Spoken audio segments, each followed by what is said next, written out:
Hello guys, welcome back to my YouTube channel. তো কেমন আছো তোমরা সবাই? আশা করি ভালো আছো। গাইস, আজকে এসেছি চাপড়ার সবথেকে বড় মাঠে।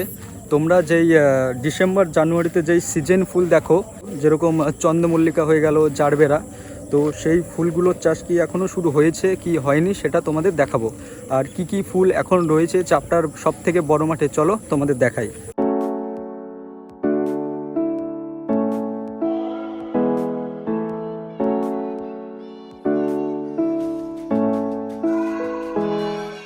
গাইস, আমি পুরো মাঠ ঘুরলাম, আর পুরো মাঠ ঘুরে কিন্তু ওই সিজন ফুল কোথাও দেখতে পেলাম না।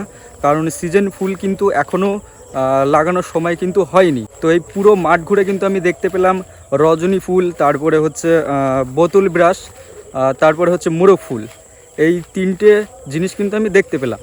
আর এখানের চাষিদের থেকে কিন্তু আমি শুনেছি ওই সিজন ফুলগুলো যেরকম হচ্ছে চন্দ্রমল্লিকা হয়ে গেল, তারপরে হচ্ছে কিষানটিবাম, টাইগার, জারবেরা, আরও বিভিন্ন ফুল, সেইগুলো কিন্তু এখনও 2-3 মাস পরে চাষিরা লাগাবে। গাইস, এই ছিল চাপড়ার সবথেকে বড় মাঠের ভিডিওটি যদি ভালো লাগে তাহলে একটি লাইক, কমেন্ট, শেয়ার করে সাবস্ক্রাইব করে দাও, আর বেল আইকন অল সিলেক্ট করে দাও। তাহলে কিন্তু নেক্সট ভিডিও তাড়াতাড়ি তোমাদের কাছে পৌঁছে যাবে। Bye bye.